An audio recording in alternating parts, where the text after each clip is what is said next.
Na kągi, dar kartelį labas vakaras visiems. Labai džiugu tiek matyti daug susirinkusių žmonių. Aišku, proga tikrai neeilinė. Čia viskas gerai girdis, ar ne?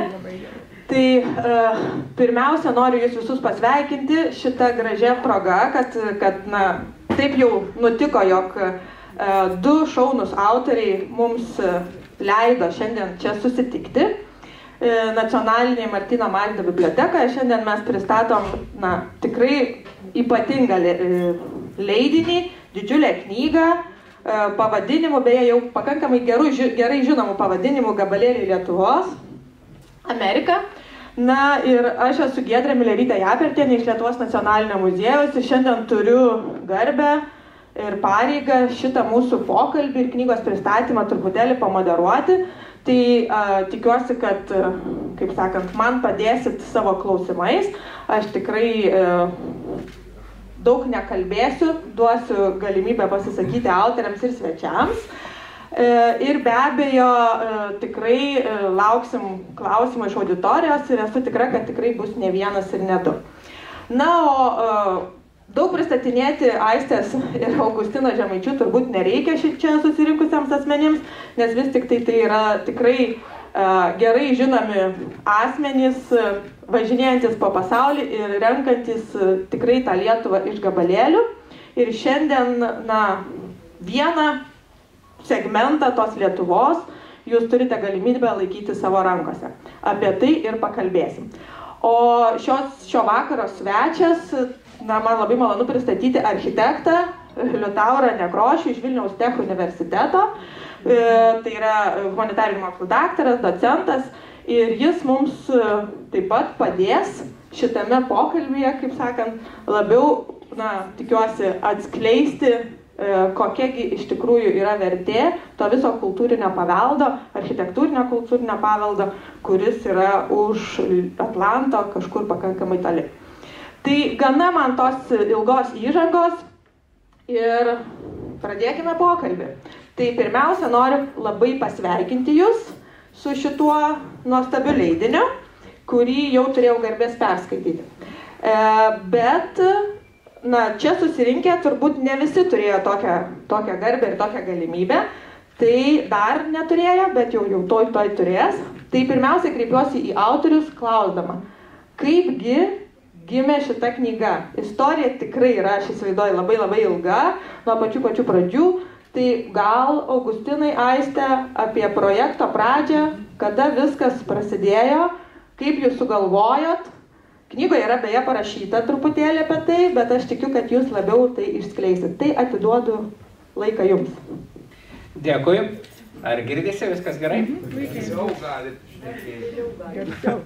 Gerai. Arčiau mikrofoną, jo? Gerai. Tai viskas jau iš tikrųjų informacija, kuri sudėta į šitą knygą. Tai buvo renkama 7 metus Amerikoje, ekspedicijų Tikslas Amerika metu. Ir jų metu kiekvieną iš šitų vietų ir daug daugiau lietuviškų vietų Amerikoje aplankėm patys, nufotografavom, nufilmavom, išklausėm tų vietų istorijas iš vietos lietuvių, kurie patys, ar jų tėvai, ar jų seneliai kūrė tas vietas, prižiūrėjo, tausojo tas vietas.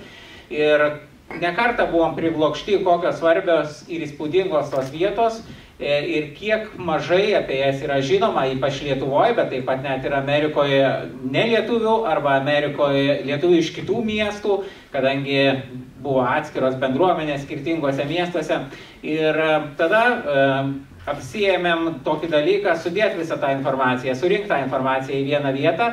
Iš pradžių į tinklapį gabalėliai-lietuvos.lt, internetinė enciklopedija lietuviškų vietų, kur yra aprašytos lietuviškos vietos 40 šalių ir daugiau. Taip pat tikslasamerika.lt žemėlapis, kur yra tikslios koordinatės visų tų vietų. Ir dažnai vis tik tai sulaukdavom klausimų, o kada knyga, kadangi yra žmonių, kuriems vis tiek patogiau yra ta knyga ir kažkaip ta tiksli padėtis, tiksli būklė atitinkamų metų tų lietuviškų vietų, tie vaizdai, nuotraukos sudedamos į knygą ir dėkui Kultūros paveldo departamentui, kad taip pat matė svarbą šitam ir prisidėjo prie šitos knygos išleidimo. Tai tą knygą paruošėm šiemet ir ką čia galima rasti. Atsiprašau labai, tikrai ne per 8 dienas. Vis dar sunku susitaikyti, kad metai persivertėjo. Taip, tai pernai, jau pernai metais paruošėm ir išleidom šią knygą, nebe šiemet. Ir ką galima toj knygoje rasti, tai ten yra visos nuostabiausios lietuviškos vietos Amerikoje, tai yra lietuvių bažnyčios, kai kurios jų didesnės už Lietuvos katedras. Vien Čikagoje 14 lietuvių parapijų buvo ir iki pat maždaug, kai jau sovietai leido vėl iš naujo atidaryti lietuvių bažnyčias Vilniuje, Kaune, tai Čikagoje daugiau bažnyčių vyko lietuviškos mišios negu bet kuriam Lietuvos mieste. Prieškariu Čikagoje gyveno daugiau lietuvių skaičium negu bet kuriam Lietuvos mieste. Na tai vat, ir tai matosi, ar ten Švento Kazimiero kapinės Čikagoje, kurios yra didžiausios lietuvių kapinės už Lietuvos ribų, ir ten daugybė garsių žmonių palaidota, kaip poetas Mackus, ar generolas Plechavičius, ar geografas Pakštas, ar kitų. Ir taip pat ištisos lietuviškos teritorijos, lietuvių rajonai, lietuvių zonos kaip Pensilvanijos, Angliakasių, Lietuvata vadinamoji, kur 100 000 lietuvių dar prieškariu gyveno ir kalbino jų palikuonis, ir ten virš 30 lietuvių bažnyčių pastatyta, 10 lietuvių kapinių, paminklų Lietuvai ir lietuviams. Daugybė tų vietų yra svarbios lietuvių kultūrai ir architektas Nekrošius taip pat daugiau pakalbėjęs ištisą modernų lietuvišką architektūros stilių. Amerikos lietuvių architektai sukūrė ten po Antro pasaulinio karo, tai nebuvo įmanoma Lietuvoje, kadangi buvo sovietų okupacija, ir ten jie padarė tokį stilių, kur tos tradiciniai lietuviški motyvai, pavyzdžiui, koplytstulpiai perkelti į tas modernes formas, modernius mastelius ir modernes medžiagas, pavyzdžiui, bažnyčios su koplytstulpio formos bokštais, aišku, tautiniai simboliai, tautiniai ornamentai ir viskas. Ir tokių pas mus buvo tas tarptautinis modernizmas pasaulyje vyravo tuo metu, o lietuviai štai sukūrė Amerikoje savo architektūros stilių. Tai to stiliaus pavyzdžiai taip pat yra šitoj knygoje ir nuotraukos. Iš viso nuotraukų yra beveik 1000, tai yra tokia pagrindinė ašis galbūt parodyti tas vietas, tačiau knyga yra suskirstyta į 6 didelius skyrius. Kiekvienas skyrius yra skirtas vis kitam Amerikos regionui, daugiausiai to lietuviško paveldo JAF rytuose yra, kadangi būtent tenai visų pirma lietuviai kėlėsi, nes kiti kraštai prieš 100, 130, 150 metų, kai prasidėjo masinė lietuvių emigracija į Ameriką, tai dar buvo mažai apgyvendinti ar skurdus, ir čia matom suskirstyti tie žemėlapiai ir puslapiai parašyti, kur yra informacija apie kiekvieną regioną. Yra įžanga prieš kiekvieną regioną su svarbiausiom to regiono lietuviškom vietom. Pavyzdžiui, štai Vidurio Atlantas yra, ir čia matom žemėlapis, miestai lietuviški, kur tie lietuvių rajonai buvo ir kas kiekviename mieste lietuviško, jau pažymėta žemėlapį, kur kapinės, kur lietuvių bažnyčia. Taip pat paminklai lietuviams, čia įžanga, viskas, kas lietuviškai yra ir angliškai, nes mūsų skaitytojai yra iš 2 krypčių, tai viena kryptis yra Lietuva, tai yra, pavyzdžiui, žmonės, kurie keliauja į Ameriką, nes daug šitų vietų yra labai įdomios ir keliautojams, turistams, jos savai paskleidžia Lietuvą, bet savai paskleidžia ir Ameriką, kur yra kaip tas tautų katilas, kur tokie darbininkai kaip lietuviai, taip ir kiti kartu ten viską sukūrė, turėjo tas etninės savo parapijas, kapinės ir taip toliau. Tai taip pat tyrinėtojai iš Lietuvos, ir kita grupė, tai yra Amerikos lietuvių palikuonys, tų senųjų Amerikos lietuvių palikuonys, kurie jau po daug mišrių santokų dėja nebekalba lietuviškai, tačiau jie vis tiek domisi savo kilme, genealogiją, nori pamatyti tas vietas, kurių, pavyzdžiui, seneliai, proseneliai buvo palaidoti, tas lietuvių kapinės ir tas parapijas, kurias jie lankė.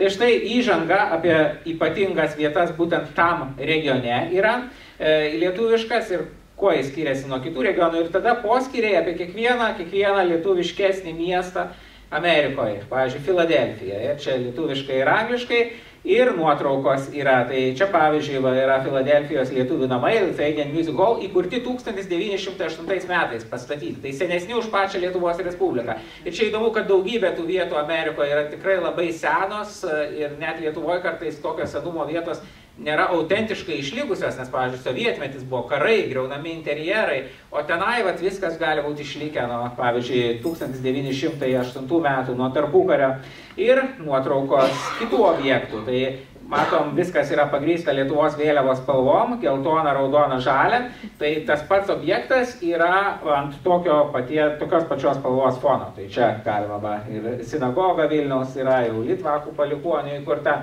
ir tokiu būdu galima pasižiūrėti objektus. Ir taip pat yra knygoje įžanga. Tai knygos įžanga yra bendra informacija apie tuos tipus lietuvių paveldo ir kodėl lietuviai, kaip tai statė, kada statė. Tai lietuvių rajonai, lietuvių bažnyčios, lietuvių klubų rūmai, kurie kartais gali būti 4 aukštų, ten su vyčių fasadė, lietuvių paminklai ir taip pat apie lietuvių išeivijos bangas. Tai buvo tokios 3 bangos. Pirma banga tai prieš Pirmą pasaulinį karą, antra banga po Antro pasaulinio karo pasitraukusiai nuo sovietų okupacijos ir trečia banga ta nauja. Ir ką kiekviena banga sukūrė, prižiūrėjo, tai va to įžangoje galima paskaityti tokią bendrą informaciją. Na, o pabaigoje knygos, kaip jau minėta, yra nuotraukų iš tų ekspedicijų. Tai aišku, visa šita knyga būtų neįmanoma, bet daugiau negu 1000 Amerikos lietuvių, kurie prisidėjo su savo informacija, įleido į vidų, papasakojo apie tuos pastatus.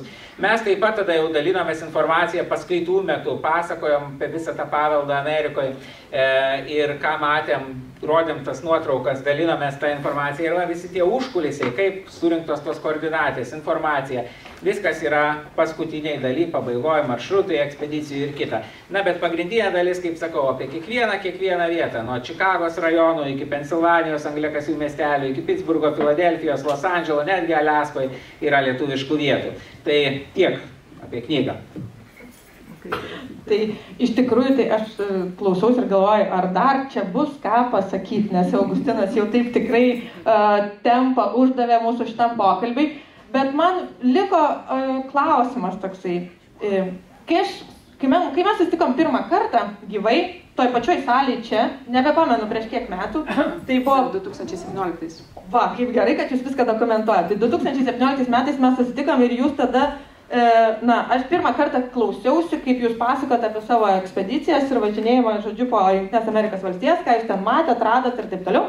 Ir aš tuo metu savo negalėjau garsiai to pasakyti, nes kažkaip, ne, bet dabar jau šitame kontekste aš iš tikrųjų supratau, kad aš be proto jums pavydėjau. Ta prasme, buvo tikrai toks didžiulis pavydas. Labai malonu girdėti iš tavęs, kad tikrai mažai žmonių prisipažįsta, kam jie ko pavydi. Tai tikrai labai pavydėjau, nes ir tų visų kelionių, tos galimybės pažinti, pamatyti, užfiksuoti, parašyti apie tai. Na gerai, gal parašyti tos dalies aš nepavydėjau.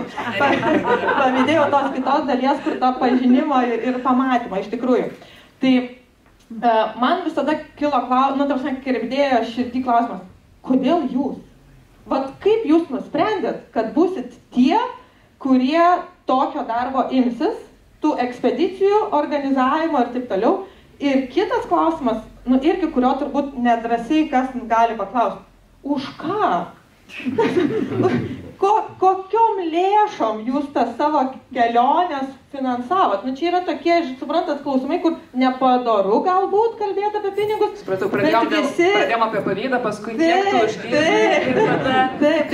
Ne, iš tikrųjų, ta prasme, čia tikrai didelis yra toksai kultūrinis, valstybinis projektas turėtų būti ir tada klausimas yra, o kiekgi tos paramos jūs turėjot? Ar vis tik tai čia daugiau yra iš vidinių resursų visą tai suorganizuota? Tai vat du tokie klausimai. Kodėl jūs ir kaip tai prasidėjo? Prasidėjo viskas po truputį, tai jeigu pačioje pradžioje būtų kažkas pasakęs, kad tokią knygą parašysi, gal būtų buvę labai sunku patikėti, bet tiesiog dar kokiais 2009 metais keliaudavom, tarkim, kad ir aplinkiniuose kraštuose, pavyzdžiui, Baltarusiją, na ir matėm, kiek yra ten, pavyzdžiui, kad ir Baltarusijoje, tų LDK pilių ir kitų vietų susijusių su Lietuvos istorija ir tada informacijos dar buvo labai mažai. Dabar jau apie tas artimesnės vietas yra daug, apie Amerikoje tai ir toliau išliko mažai informacijos. Na ir tada 2012 metais kaip turistai keliavom po Jungtines Amerikos valstijas ir tada aplankėm Čikagą, jau aišku žinojau, kad Čikaga, Amerikos lietuvių sostinė, norėjosi pamatyti kažkokias tokias vietas, aplankėm, na, bet aš supratau, kad tos informacijos bandžiau susirinkti, bet jos tik tai apie tą Ledkalnio viršūnę, kaip ten Market Parką ar Švento Kazimiero kapinės buvo, o supratau, kad ten yra gerokai daugiau. Aplankėm tada mišes Detroite lietuvišką Švento Antano lietuvių bažnyčiai, kuri dabar uždaryta. Ir irgi supratau, kad ir ten tos informacijos klodai dar daug gilesni. Ir tada kažkaip galvoju, kad kas jeigu ne tu, kada ne šiandien, reikia surinkti vieną vietą tą informaciją, nes matau, kad tai yra, na, iš tikrųjų lobynai tos objektų, vietų, bet jie yra toli nuo Lietuvos ir kažkaip vienoje vietoje nėra tos informacijos ir labai sunku net norint kažkur keliaujant pamatyti, labai sunku tą informaciją rasti kažkur. Ir tada taip gimė gabalėlė Lietuvos LT svetainė. Tai jinai prasidėjo visiškai kaip hobis, tiesiog rinkau informaciją iš man prieinamų šaltinių, paskui jau specialiai, paskui kelionių metu nuvažiuodavom tiesiog per atostogas jau keliaudavom, tai kažkiek paskirdavom laiko ir lietuviškų vietų aplankymui, pavyzdžiui, 2015 Australijoje keliavom, tai kai kurias vietas aplankėm, 16 metais Brazilijoje, tai jau visą dieną paskiriam tada lietuvių rajonui San Paule ir susitikom su vietos lietuviais, taip kad pamažu rimtėjo tas, bet tai buvo visiškai hobis. Tuo metu dirbom įprastą darbą, tai tas atostogų laikas, aišku, irgi ribotas. Na ir štai tada atėjo 2017 metai, tuo metu jau buvau sulaukęs skambučio iš Lietuvos ambasados Jungtinėse Amerikos valstijose, kur sakė, na reikia kažkaip sistemiškai padaryti visą tas lietuviškas vietas JAV, padaryti žemėlapį tų lietuviškų vietų Jungtinėse Amerikos valstijose.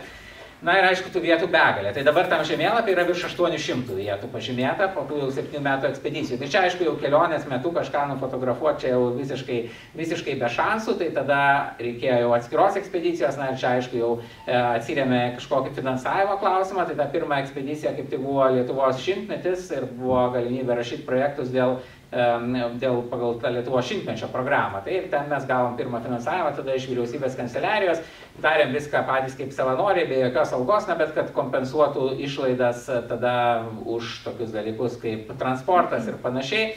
Tai tada jau prasidėjo tos tikslinės ekspedicijos, tai buvo jų ir daugiau 18 metais, 19 metais į Kanadą, 21 metais, 22, 23. Tačiau nuo 17 metų taip pat kartu pradėjom dirbti nuotoliu, tai to laiko atsirado daug daugiau galimybių tą laiką praleisti kažkur kitur.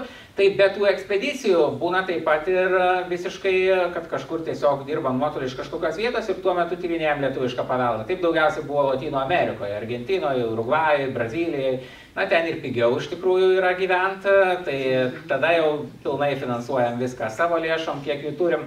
Aišku, knygos atvejais, tai čia dar kitas. Čia tas finansavimas savo lėšom ir savanorystė, tai man labai padeda tai, kad aš pats ir programuoju, moku kurti interneto svetainės, tai realiai man nereikia samdyti kažko, pavyzdžiui, programavimo ir panašiai, tai tiek turinį kuriu, tiek sudedu viską pats.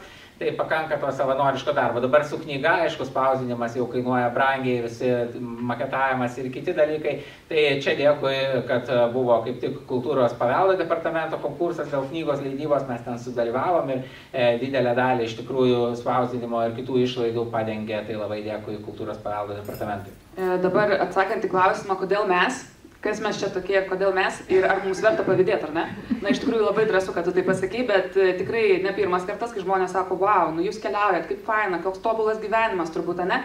Ir aš taip galvoju, jeigu tu žinotum, ką tai reiškia, tai iš tikrųjų miegot, kaip Augustinas, 2-4 valandas per parą dažniausiai, tikrai ne kažką daugiau. Karts nuo karto automobilį pakelės aikštelės tarp sunkvežimio vairuotojų Amerikoje.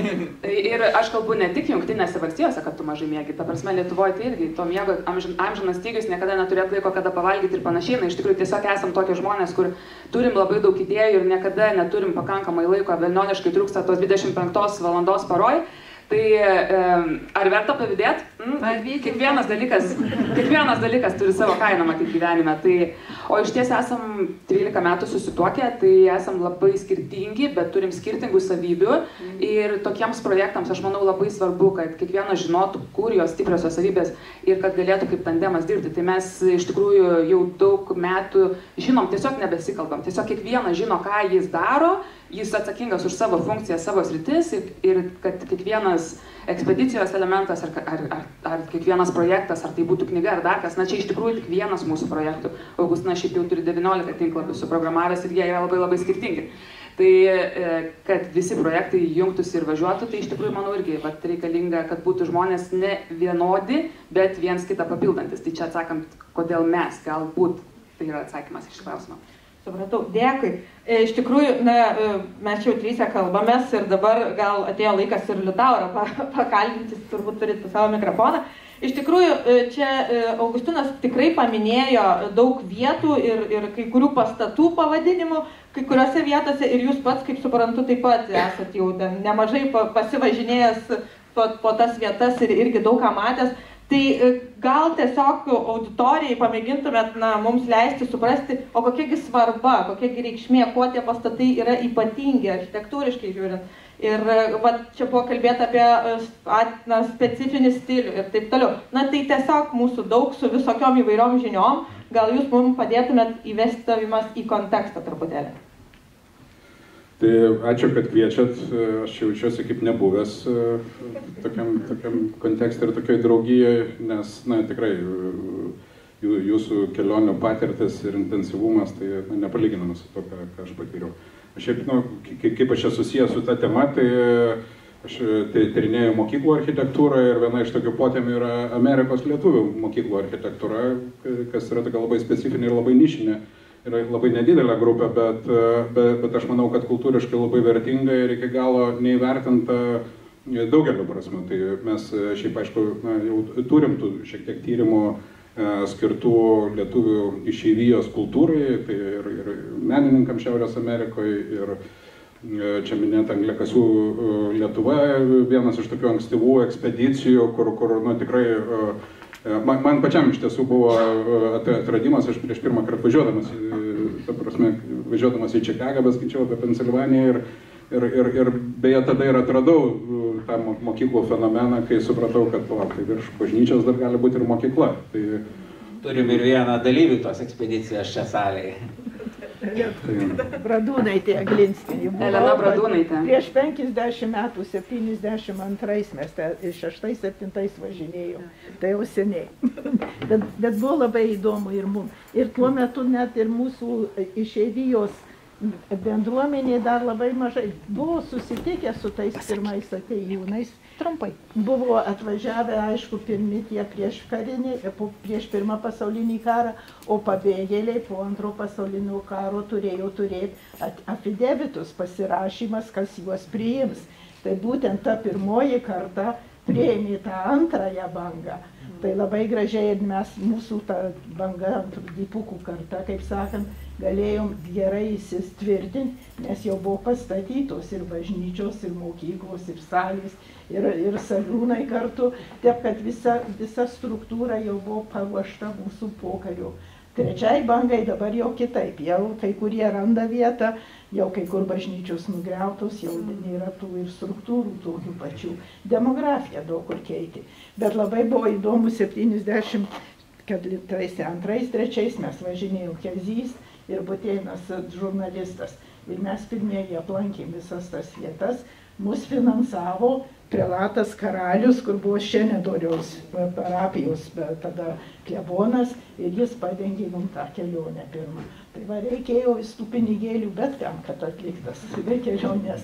Bet labai buvo tada, tikrai buvo įdomu ir mes bent tą knygą išleidom 76. Tai dabar iš tikrųjų persikeliam 50 metų į priekį, ar ne?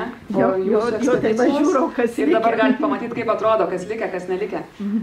Trumpas lyrinis nukrypimas, čia dar turime 2 vietas neužimtas priekį, tai tikrai labai prašom iš galo ateikit, viską labiau girdėsit geriau ir matysit. Tai tikrai pasinaudokit progą. Tai ir ačiū Elenai, nes iš jūsų ir gavau tas pirmasias knygas apie Amerikos lietuvių kultūrą ir taip pat ir architektūrą. Ir antra patirtis buvo, kai pirmą kartą vykau į Čikagą ir tiesiog važiavau aplankyti lietuviškų bažnyčių. Visų jų vertę žinom ir nieks nebejojam. Ir būtent važiuodamas supratau, kad bažnyčios tai taip, jos meniškai yra išraiškingos ir dėl to pritraukiančios dėmesio, bet bažnyčia supa ištisi kompleksai. Ir jeigu, čia gal Market Parko toks visiems žinomas pavyzdys, bet vien pačią tą sudėtį įsivaizduoti, jeigu buvo ta pirma mokykla su bažnyčia, vėliau ir projektuota apie pirmojo lietuvių architekto, bent jau taip, kiek žinoma, pirmojo licencijuoto Amerikoje Mato Žaldoko, tuomet jau po antro pasaulinio karo pastatyta Muloko projektuota bažnyčia, bet šalia buvo ligoninė, šalia buvo Švento Kazimiero akademija, vėliau pastatyta gimnazija ir, na, tai įsivaizduokit, vienam miesto portale Dariaus Girėno paminklas, tai čia tik vienas toks, o tokių kompleksų daug. Ir man atrodo, dar yra kitas svarbus dalykas, kad mes labai daug dėmesio skiriam ir tai yra natūralu architektam, kurie buvo žinomi Lietuvoje, išvyko Antrojo pasaulinio karo metais ir Amerikoje sukūrė, suprojektavo įvairius lietuvių bendruomenėms skirtus pastatus. Bet pokario imigracija buvo mažiausiai 10 kartų mažesnė negu iki tol buvusi imigracija, kurie būtent sukūrė tos visus pastatus. Tai įsivaizduokime, jeigu, taip labai apibendrintai, jeigu imti tą socialinę sudėtį imigrantų, kurie imigravo 20 amžiaus pradžioj, 19 amžiaus pabaigoje, 20 amžiaus pradžioj, tai 2/3 buvo vyrai, 2/3 iš jų beraščiai ir, ta prasme, ir 90% nuo 15 iki 40 kelių metų amžiaus. Tai reiškia, kad darbingo amžiaus tokie ekonominiai imigrantai, kurie staiga pirmoji ta nuvykusi karta sukuria štai tokią kultūrinę infrastruktūrą ir bažnyčias, ir mokyklas, ir vienuolynus, ir įvairias bendruomenės sales. Ir aš manau, kad vien tai jau šitiem visiems pastatam suteikia ypatingą vertę. Ir mes visur ieškom lietuviškumo ženklų, bet aš kažkaip į visą tą paveldą žiūriu ir iš kitos pusės. O kaip tai lietuviai tapo pasaulio piliečiais, kaip jie integravosi ir kaip jie atspindėjo tą vietos kultūrą, kaip jie ją perėmė ir dažnai mes ypatingai tų ankstyvųjų migracijos bangų matome pastatus, kurie yra tipiški amerikietiški ir tame irgi yra žavesys, kad žmogus, kuris yra beraštis išvykęs ekonominiais tikslais, bet jisai neša dalį savo atlyginimo į tą bendrą fondą tam, kad pastatyti savo vaikam mokyklą, iš esmės, nes pirmieji tie bendruomenė pastatai yra kombinuotas mokyklos bažnyčios pastatas, bažnyčios mokyklos. Ir man atrodo, būtent tas derinys religijos, švietimo ir bendruomeniškumo sukūrė tą tokį tvaro fenomeną, kuris gyvavo iš esmės 100 metų. Ir kitas dalykas, jeigu minėtoj Pensilvanijoje pirmoji bažnyčia buvo pastatyta 1872 metais, Švento Kazimiero, paskui nesėkmingai pasibaigus turto istorija Švento Jurgio buvo pastatyta bažnyčia 94 metais, tai įsivaizduokit, tai kas tuo metu vyksta Lietuvoje? Tai nei mokyklų, nei universitetų, nei švietimo, nei naujų bažnyčių statybos, nieko nevyksta. Tuo tarpu mes 20 amžiaus pradžioje, tuo metu, kai Lietuvoje vis dar draudžiama ir spauda, ir religiniai ribojimai, mes ten turim ištisą tinklą lietuviškų ir religinių mokyklų, kuris gyvuoja dar didelę dalį 20 amžiaus. Tai man atrodo, čia yra ta didžioji vertė, ir yra kitas dalykas, kad pradžioj tai yra tie kombinuoti pastatai, tada tos parapijos, kurios auga, jos ima statyti didesnės bažnyčias, tada jau tas patalpas apleidžia, užleidžia mokyklai, bet iš tiesų tame irgi yra labai įdomus fenomenas. Didžioji dauguma, jūs lankėte ir jūs iš vidaus kai kurios tos pastatos matėt, bet iš esmės apie jų architektūrą, apie jų autorius, apie jų nėra žinių. Bandžiau ieškoti medžiagos, tarkim, Čikagos arkivyskupijos archyve.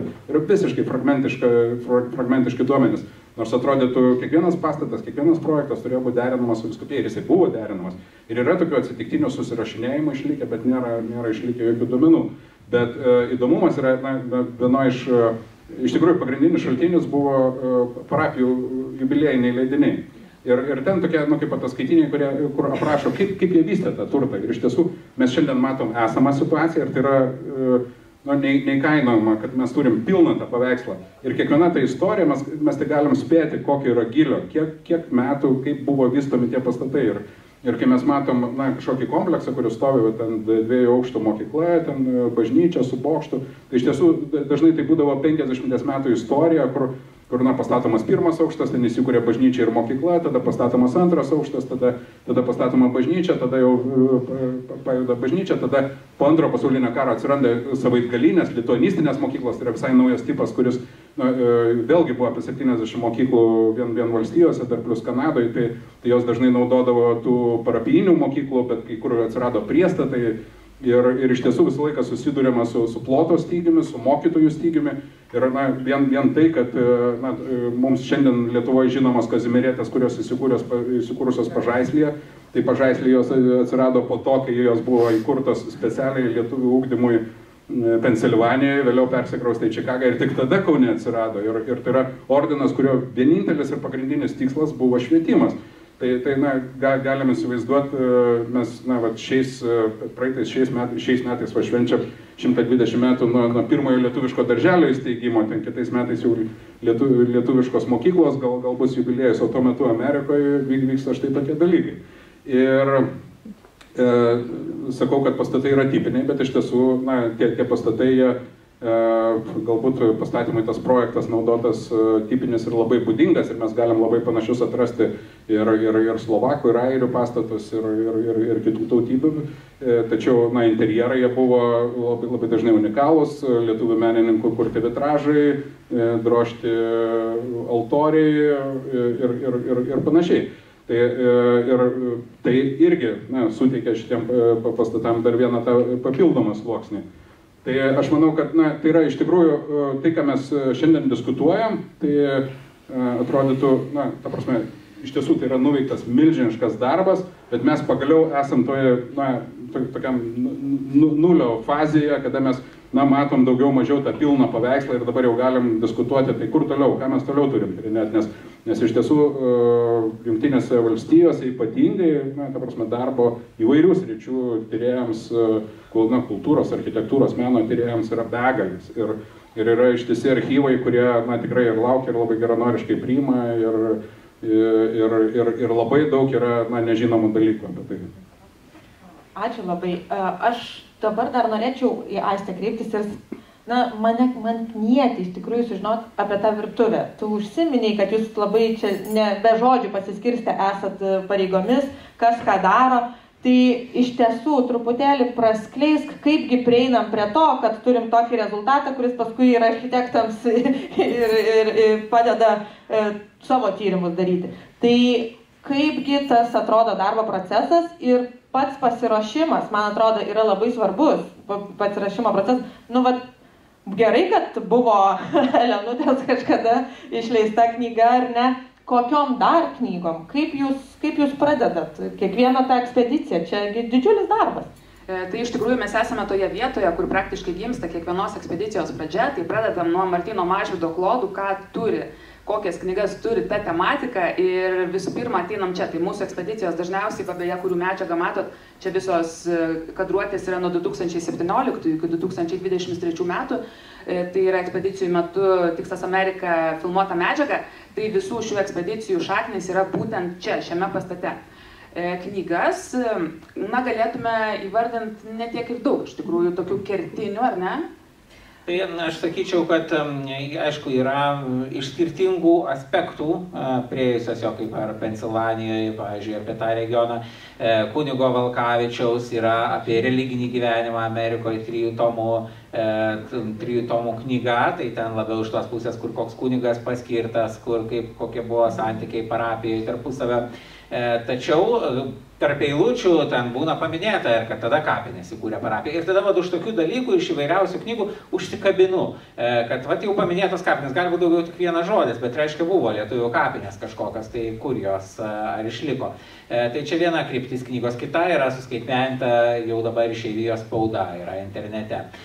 Trečia kryptis yra jau iš tokių nuotrupų, jau susidaro preliminarų sąrašą objektų, jį nuolat pildau lentelėje ir tada taip pat kartu ir vietos, kai kur, pavyzdžiui, buvo lietuvių bendruomenė, daug lietuvių ten pagal statistiką kažkur emigravo, tai vėlgi tokias tada laikau irgi minty vietas. Na ir tada į kiekvienoje vietoje, kur yra kažkoks objektas iš tos vietos, arba kur žinau, kad nėra objektų, ta prasme, dar nežinau, kad yra objektų, bet žinau, kad lietuviai emigravo, ieškau kontaktų. Kartais žinau, kad yra objektas, bet nežinau tikslios vietos, tai reikia išsiaiškinti tą vietą. Kartais žinau, kad emigravo lietuvių, bet nežinau objektų, tai reikia pažiūrėti, gal yra objektų. Kartais žinau objektų ir žinau jų vietas, bet kadangi tai buvo toks lietuvių rajonas, tai tikėtina tų objektų buvo daugiau, gal koks paminklas. Reikia rasti papildomus, nes mūsų tikslas yra kriterijai aprašyti Tikslas Amerika LT, kokius objektus įtraukiam, ir tikslas, kad visi tie objektai būtų čia atitinkantis kriterijus, tai kad būtų išsamus rezultatas. Na ir va, tada ieškau kontaktų su lietuviais, kartais angliškai su lietuvių palikuonim, kartais lietuviškai. Dažnai jau buvę kontaktai, vėlesnėse ekspedicijose paprasčiau, nes jau buvę padeda rasti naujus, pavyzdžiui, jeigu naują regioną keliaujam, bet yra kažkur netoli jau buvom kitam regione, tai tada iš to regiono klausim, gal pažįsta ten kažką, sako taip, ten buvo į mūsų lietuvių klubą atvykę iš to regiono, ir viskas.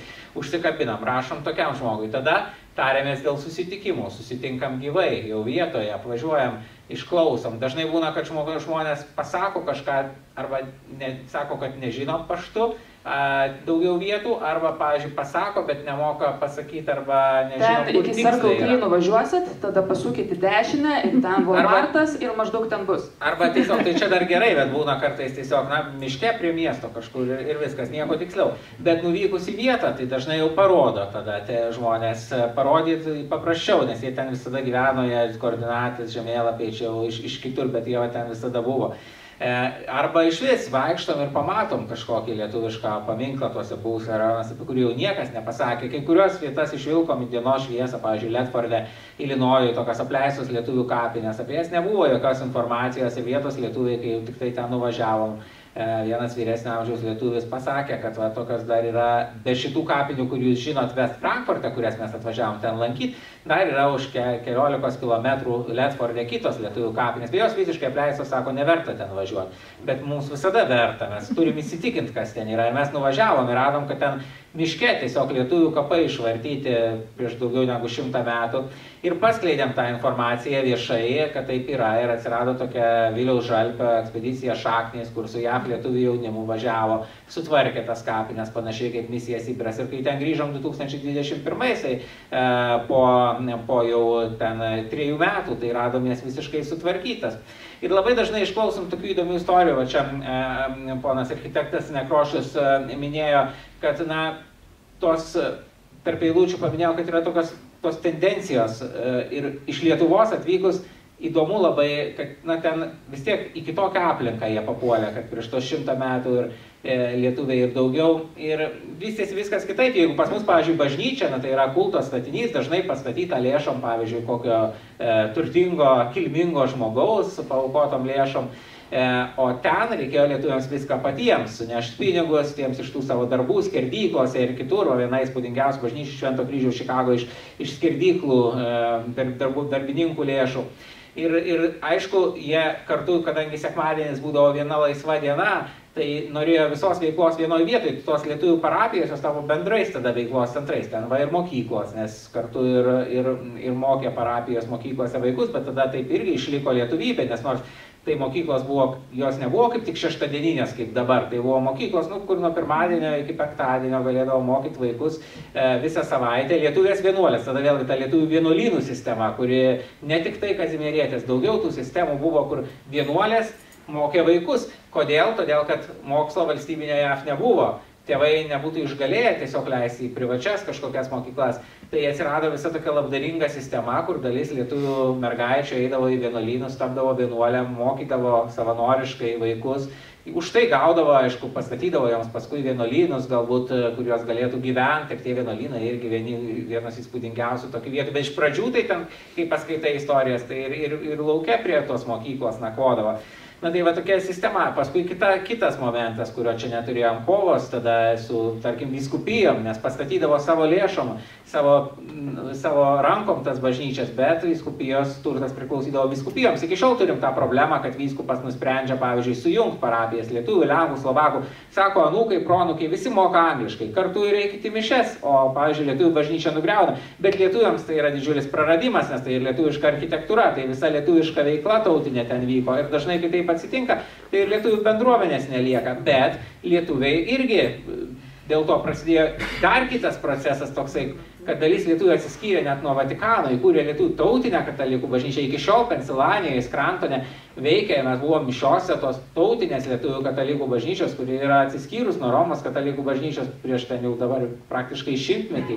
Ir vienintelė parapija lietuviška ir liko visam regione, nes kur buvo Romos katalikų uždarė, jie liko oficialiai lietuvių. Tai va, čia yra tik tai ta viršūnė tokias informacijos. Turbūt pasakysiu, kad dabar ekrane kaip tik matome tą bažnyčią, Švento Kryžiaus bažnyčią, kuri Čikagoje yra vadinamajame Back of the Yards rajone. Tai yra, kadangi esame bibliotekoje, tai būtina paminėti šitą faktą, kad ši bažnyčia yra pastatyta lietuvių, kurie vyko dirbti į skerdyklas ir būtent lietuviai tapo pagrindiniais herojais Upton Sinclair knygos Džiunglės. Knygos, kuri buvo iš tikrųjų Jungtinėse Amerikos valstijose ilgus metus privalomų skaityti knygų sąraše ir nebūdavo įmanoma baigti vaikui mokyklos neperskaičius tos knygos, kur pagrindiniai herojai yra lietuviai, tai galėjote matyti bažnyčios mastą, koks svarbus buvo. Jie iš tikrųjų dirbo, jeigu kas skaitėte Džiunglės, tai iš tikrųjų buvo beprotiškai sudėtingas, labai sunkus gyvenimas žmonių ir kiek lėšų jie nuo savo vargingų atlygių turėdavo susimesti, kad pastatytų tokį gabalėlį Lietuvos, tai yra tiesiog neįsivaizduojama, kiek žmonėms buvo svarbu tiek lietuvybė, tiek religija. Kapinės, už jų irgi gausybė istorijų, jeigu dar gali atrodyti paprasta suprast galbūt ir žmogui iš šalies, kodėl lietuviam reikėjo savos bažnyčios, nors irgi ne visi vyskupai leido, irgi vyko tautinis atgimimas, kovos su Lenkais, nes daug parapijų įsteigė kartu, o paskui jau atėjo tas konfliktas lietuvių Lenkų, paskui dėl Vilniaus ir kitur, na ir tada tos tokios skausmingos skyrybos irgi, kur baisių visokių istorijų yra aprašytos svetainiai taip pat jos, bet dar galima buvo suprasti galbūt, kodėl mokyklos reikia, bet kapinės, na, tai dar sunkiau būdavo suprasti vyskupui, pavyzdžiui, katalikų, kodėl lietuviai nori laidotis net nes jau koks tada skirtumas, kaip pagalvoja, ne? Jo, ne bendruose kapinėse, bet vis tiek lietuviam tai buvo labai svarbu, jie daug kur norėjo steigti, daug kur nepavyko, nes, na, didmiesty brangi žemė, bet daug kur pavyko ir irgi būdavo visokiausios kovos, pavyzdžiui, vyskupas neleidžia, tai lietuviai tada susimeta, nusiperka ir sako, tai gerai tada be bažnyčios žinios. O tuo metu dar buvo iki antro Vatikano susirinkimo, tai turėdavo šiaip katalikas laidotis katalikų kapinėse. Na tai tada būdavo tokiu atveju, kad lietuviai jau patys įsteigė, na jau tada jau vyskupas pasiduoda, sako, jie dabar matom, kad laidojasi jau savo kapinėse, tai jau tegu būna katalikiškos lietuvių kapinės irgi. Ir, pavyzdžiui, mieste dabar gali būti jau 2 lietuvių kapinės, vienos įsteigtos prieš, kitos po, na daugybė tokių istorijų ir jas irgi stengiamės paminėti šitoje knygoje, giliau galbūt tinklapį jau ten su ilgom istorijom, o šičia tokie patys faktai, kurie tikrai, manau, sudomint gali, ta unikale tų 100 000 lietuvių dvasia ir kultūra, Amerikos lietuvių kultūra, kuri susiformavo tam kontakte tarp amerikiečių kultūros, tradicijų, verslo, fabrikų ir taip toliau, ir tų lietuvių, kurie tenai nuvyko. Taip, su tokiu užsidėgymu ta pabaiga, aš net galvojau. Dar nėra renginio pabaiga? Ne, dar jokių būdų nėra renginio pabaiga, mes dar turim laiko ir aš tikiu, kad jau kaupėsi tikrai nemažai klausimų, bet prieš jūsų klausimus aš dar truputėlį paklausinėsiu. Čia daug, toj jūsų kalboje tikrai daug dalykų paminėta, bet ką jūs galėtumėte išskirti, kas jums taip labai įstrigo visų tų kelionių, ar nežinau, galbūt paskutinės ekspedicijos metu, gal šiek tiek palyginkit tą pradžioj ir kaip pasikeitė, pavyzdžiui, apie kapines, kurias sutvarkė projektas Šaknys, mes jau girdėjom ir labai smagi ir tikrai šauni istorija, labai pozityvu taip visą tai girdėti, bet kas jums iš tų, kai lyginat su tuo, kai pasiruošėt ir galvojat, pamatysim tokius dalykus, o nuvažiavot ir pamatėt, nepamatėt, ar įspūdingiau buvo, neįspūdingiau. Kas yra tos istorijos užkulisinės, kurios likusios širdį? Aš gal pasidalinsiu savo įspūdžiu, iš tikrųjų aš įsivaizdavau, kad tie patys žmonės, tie patys lietuviai, kurie Lietuvoje yra labai garsus, tai jie lygiai taip pat garsus ir Jungtinėse valstijose kitų lietuvių tarpe.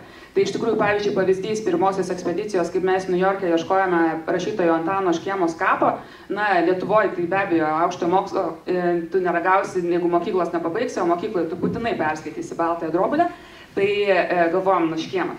O į New Yorką nuvykus, tikrai negali sakyti, kad Škėma buvo tiesiog liftininkų dirbęs, ten jau dibukas emigravęs ir nebūtinai buvo labai smarkiai visų labai vertinamas. Tiesiog galėtų Elenutė matyti ir pasakyti, ar ne, kad iš tikrųjų jis tiesiog žinoma, kad skrebendavo kažką popieriuje laisvalaikiu, tačiau jo kasdienis darbas buvo visai kitas ir mes kai klausinėjom, tai kur ta Škėma palaido, kas ta Škėma? Tai buvo toks grinai disonansas ir kita vertus yra tokių Amerikoje žinomų lietuvių, kurie Lietuvoje nelabai žinomi. Tai man gal buvo tas toksai skirtumas tarp to, ką aš įsivaizdavau ir to, ką mes patyrėme, nuvykę į Jungtines Valstijas, ypač pirmosios ekspedicijos metu, tai man gal buvo tas disonansas toks įdomus dalykas.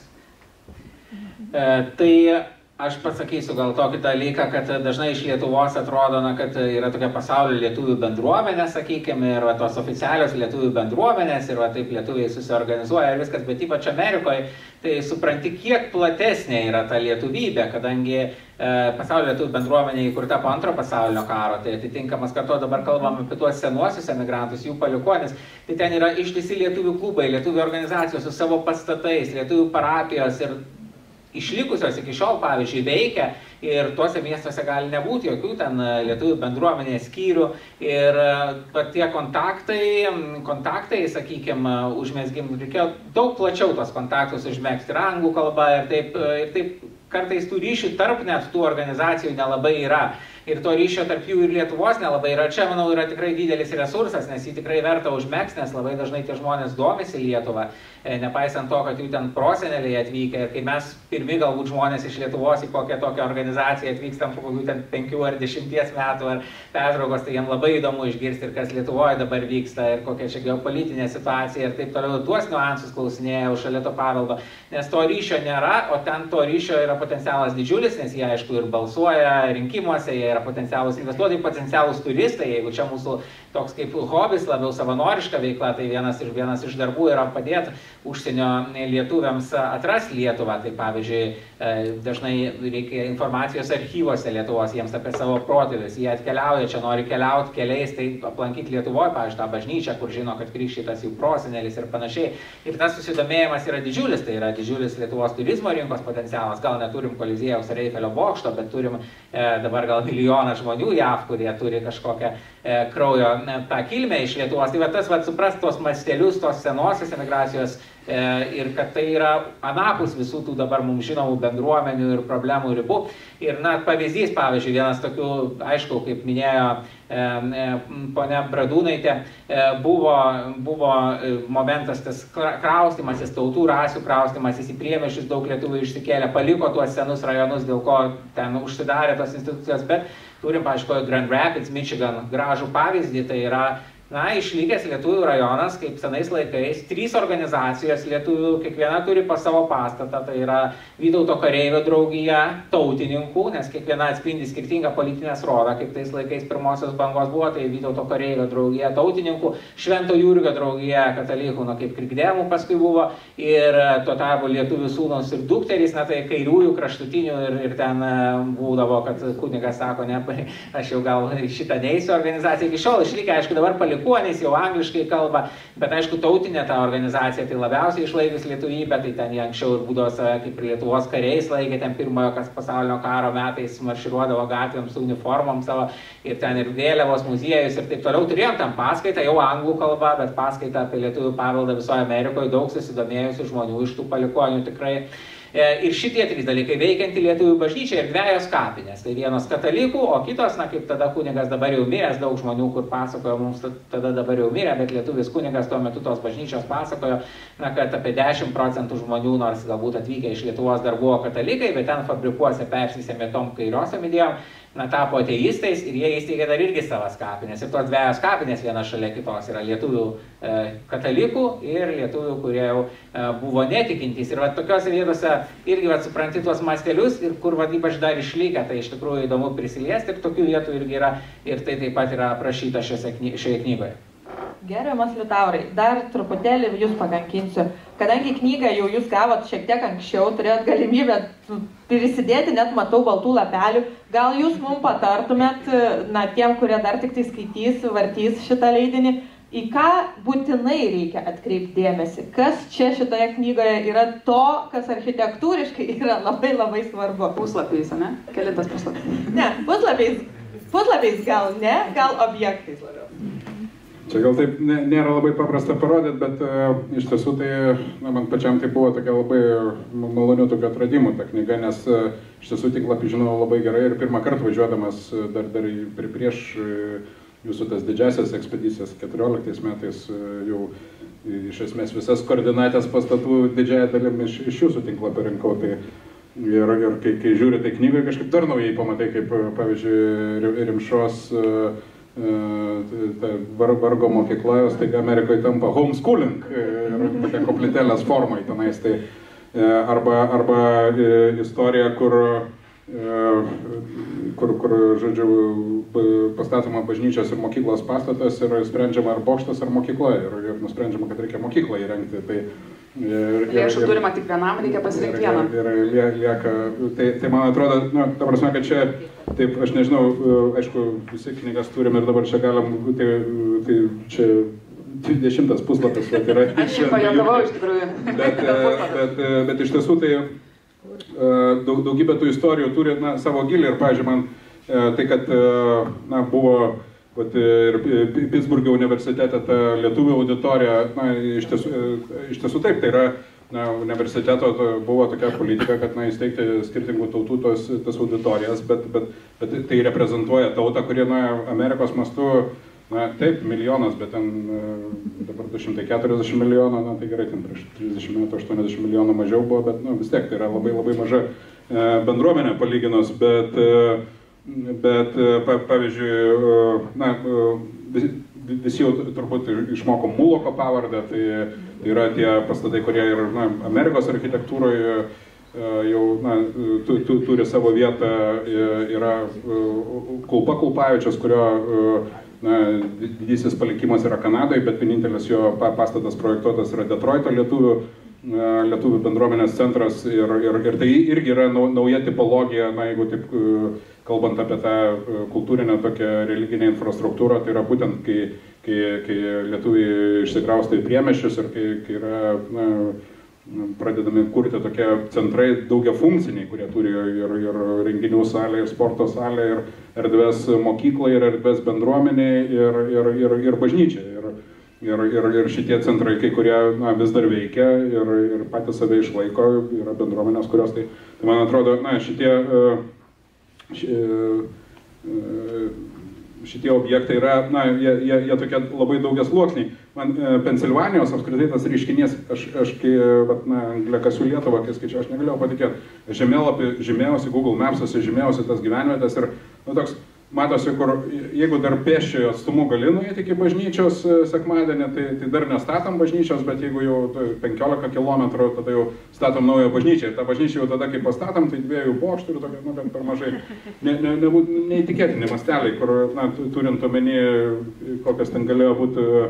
Tai ir man labai įspūdį daro tai, kad būtent ta visa, kai ėmė vienos parapijos, tos kultūrinės, tokios religinės, bendruomeninės infrastruktūros istorija, tai kažkuriam iš tų parapinių leidinių radau tokį išsireiškimą, kad sako, lietuviai, kol pastatydavo bažnyčią, tapdavo amerikonais, nes tai yra ir paskolos, ir vyskupija garantuoja, ir, ta prasme, turi užtikrinti švietimo kokybę, nes kitaip mokykla neturės pajamų, ir tai visa sistema, ir tas žingsnis po žingsnio įsikėlė 4 klasės, kitose 2 klasėse gyvena vienuolės, tada jau vienuolyną pastatė, jau tada 2 klasėm daugiau turi, tada jau, ir tų mokinių visą laiką per daug, vis dar trūksta, vis dar reikia kažką pristatyti. Tai man, iš tiesų, ir tai, kad, kartais mes taip nuvertinam, kad, bet projektavo ne lietuviai, bet iš tiesų tie ne lietuviai dažnai yra garsus būtent su tom vyskupijom bendradarbiaujantis architektai ir tos mokyklos,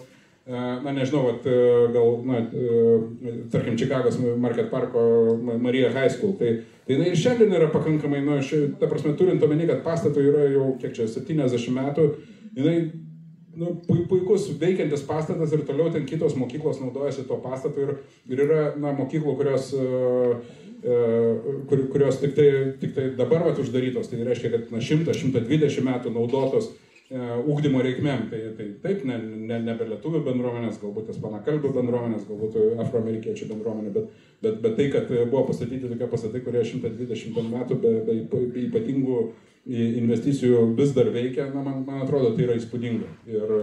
Ir visa tai yra, ir tie atskiri mokyklų pastatai, tai reiškia, kad reikia žiūrėti, šalia kažkur buvo mokyklos bažnyčios pastatas, ir iš tiesų, išaugo ta parapija, jau pasistatė atskirą mokyklą, atskirą bažnyčią. Tai jeigu taip žiūrėti vien tai, kad Čikagoje 13 lietuviškų parapijų, tai sovietmečių Vilniuje, man atrodo, 14 buvo. Bet, ta prasme, reikia tik įsivaizduoti tuos mastus, kiek visko buvo. Tai aš manau, kad tikrai yra ir skaityti ką, ir giliau domėtis. Manau, kad tai yra labai gera ta medžiaga, kuri leidžia toliau atsispirti nuo to, suprasti tą bendrą paveikslą ir tada giliau eiti žiūrėti pagal savo interesus. Na, už viso architektūrinio, kultūrinio ir visokio kitokio paveldo yra, kaip tik, yra žmogus, kaip tik norėjau sakyti, yra žmogus. Ir vat kaip tik dabar tas metas pakalbinti žmonės ir duoti mikrofoną jūsų klausimams. Aš noriu paprašyti, kad... Pasakykit. Noriu paprašyti, kad pakomentuotų tą filmą. Nes kažkaip visą laiką įdomu, matom ir nežinau, kas čia. Gerai, tai dabar įsijungs už kadrikis balsas. Ja, čia Baltimorės lietuvių parkas prieš Baltimorės lietuvių namus. O šiaip čia viskas filmuota, čia va viduj Baltimorės lietuvių namų, salė. Tai pas mus tokių tautinių interjerų senų daug neišlikę, galbūt nes buvo sovietmetis. O štai čia tie namai statyti 1921 metais. Na, salė galbūt vėliau įrengta. Čia Dainavos stovykla, tai visada labai svarbi vieta Amerikos lietuvių stovyklos. Tai padarytos jau tos dipukų kartos, įrengtos, kad lietuviai galėtų tautinėje aplinkoje jų vaikai bent vasarom susitikti su kitais lietuviais. Ir ten ne tik tai, kad dainuot kartu dainas ar lietuviškas, ar mokytis kultūros, bet kartu tai tautinė aplinka, kad būtų. O čia paminklas žuvusiems už Lietuvos laisvę. Jono Muloko, to architekto, to modernaus tautinio stiliaus, kur kartu ir kaip koplytstulpis, bet pastatytas iš plytų. Kennebunkportas, Meinas. Švento Kazimiero lietuvių kapinės Čikagoje. Tai čia didžiausios tos lietuvių kapinės užsienį ir amerikiečių žinomas, netgi į tokį sąvadą įtraukto 199 kapinių gražiausių visam pasaulyje, autorės Lauren Rhodes. Knyga vadinasi 199 kapinės, kurias privalai pamatyti iki numirsi pats.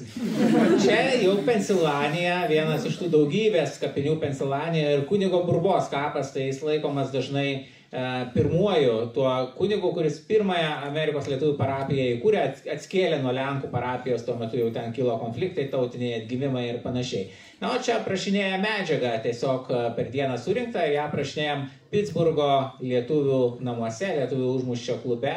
Tai čia gavom ir nakvynę, tai labai dėkingi visada Amerikos lietuviams, kai galima pernakvot, padeda sutaupyti ekspedicijos lėšų ir kartu tą informaciją surinktą aprašom, kadangi jau po kelių dienų pamirštume. Čia užrašinėjam atvirukus, kiekvienam žmogui, kuris suteikia informacijos, duodam tokį prisiminimų atviruką. Užrašinėjam beje Kolumbijoje, nes čia 21 metų ekspedicija, koronavirusas, nebuvo galima tiesiai į Ameriką papulti, tada dar išnaudojom porą papildomų savaičių patyrinėti Kolumbijos lietuvių paveldą. O čia va, tas toks tipinis momentas, kai važiuojam, na ir irgi Aistė vairuoja šiuo atveju, o aš aprašinėju medžiagą, kartais nufotografuoju kažką. Nuolatinis klausimas, kodėl vairuoja moteris jūsų kompanija, aš nežinau, čia toks keistas klausimas šiais laikais, bet iš tikrųjų todėl, kad nuolat darbas verda, toks ofisiukas, tai yra aš vairuoju, Augustinas dažniausiai jau sistemina tą medžiagą. Tai vėlgi, kalbant apie tas funkcijas ir jų pasidalinimą, tai taip ir verda viskas. Ir kadangi aš maršrutą sudarinėjau, susitariu su viskuo, tai man tada paprasčiau yra žiūrėti tą žemėlapį ir sakyti, kur važiuoti tiksliai ir kada laiką planuoju. Čia lietuviai Teksase, tai iš tikrųjų seniausia lietuvių bendruomenė, jie dabar padarė lentą atminimo, bet mes apie ją mažai žinojom, čia Lietuvoje, nes jie kilė iš mažosios Lietuvos liuteronų. Ir va ten jau ta Patsy Hen, moteris vyresnio amžiaus, Tai jinai atrado kilmę ir labai gražiai prasmino. Pirmas pasaulio paminklas Romui kalant, tai iškart po jo susideginimo Čikagos Švento Kazimiero kapinėse. Dažnai archyvose ieškom informacijos jau ir ten, Amerikoje lietuvių archyvose. Ir ten irgi, čia toj didžiausioje Vašingtono katalikų bažnyčiai lietuvių koplyčia Šiluvos Marijos. Lietuviai buvo viena iš nedaugelio tautų, kur gavo tas koplyčias pagrindiniai teritorijoje. Daytono katalikų bažnyčia, čia ją pastatė lietuvių dar pirmoji banga, bet tada atvyko antroji banga ir norėjo dar labiau sulietuvinti, nes pokariu tai buvo svarbu. Štai įrengė tokius vitražus, ant kiekvieno vitražo koplytstulpis atvaizduotas, kaip jau tokį lietuvybės simbolį.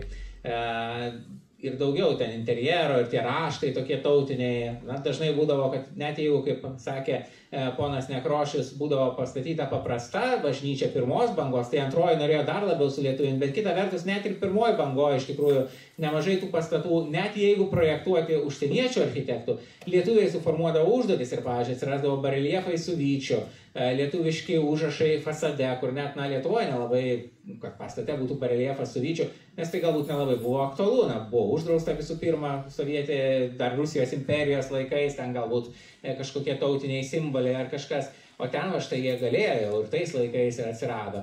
Čia toks paprastas pastatas Lietuvių užmiesčio klubas Pittsburghe, bet jo interjeras įspūdingesnis. Aš tai čia, pavyzdžiui, iš tos pirmos bangos dar Amerikos lietuvis per lietuvių dienas Pensilvanijoje atkuria lietuvių partizanų kovas, nepaisant to, kad jo protėviai išvyko dar anksčiau, negu buvo partizaninės kovos Lietuvos, bet štai jo čia yra susidomėjimas, o tos lietuvių dienos vyksta nuo 1914 metų, tai yra seniausia etninė šventė. Visose Jungtinėse Amerikos valstijose lietuvių dienos Pensilvanijoje yra pats seniausias etninis renginys. Kasmetinis, taip. Ir čia Grand Rapidso, Vytauto kareivio draugijoje, mano paskaita apie lietuvių paveldą visoje Amerikoje. Tai už kiekvieno, aišku, tokio video slypi ištisa istorija, galėčiau čia daug daugiau pasakoti, bet greitai video keičiasi. Tačiau be knygos ir be tinklapio taip pat yra ir YouTube kanalas Gabalėliai Lietuvos.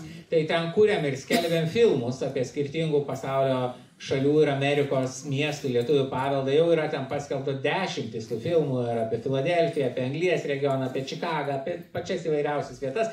Tai ten galit pamatyti ir šitos kadrus ir pasakojimus, kas lypi už tų kadrų. O dabar turėjome ekspediciją po Europą šiais metais, praeitais metais, tai dabar šiais metais tikrai skelbiam pamažu YouTube ir Facebook'e įrašus, tada jau ir filmus apie Europos įvairių šalių lietuviškas vietas, kur irgi yra senų, ar Jungtinėje karalystėje, ar Vokietijoje, ar Italijoje ir taip toliau. Tai aišku, čia Amerika yra dalis projekto, gal ir knygų paskui. O čia yra jaunimo centras Čikagoje, lietuvių jaunimo centras, dipukų statytas, būtent tas modernus tautinis stilius. Pasakome, Vytis pagal Čiurlionį.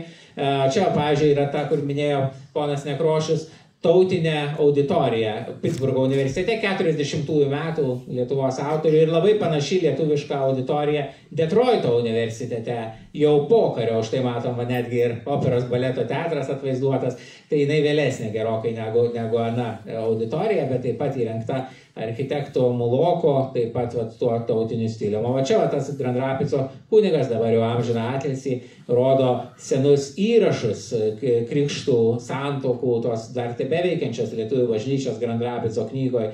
Ir jisai pats irgi kalbėjo su manim angliškai, bet jis lietuvių kilmės ir labai domėjosi tą kilmę savo ir daug apie tai pasakojo. Tai ar komentuoti, ar galime jų kitų klausimai, nes iš tikrųjų tai valanda filmo, tai turbūt nepapasakosime apie viską, bet galim. Negalim žiūrėti.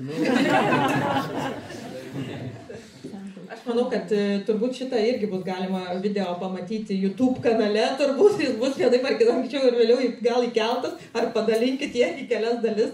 Tai jau yra daug filmų pagal regionus, tai praškai viskas, kas čia yra, tai yra YouTube filmuose. Čia, pavyzdžiui, Rambino lietuvių skautų stovykla prie Los Andželo, tai yra filme apie Los Andželo lietuviškas vietas YouTube šiuo metu.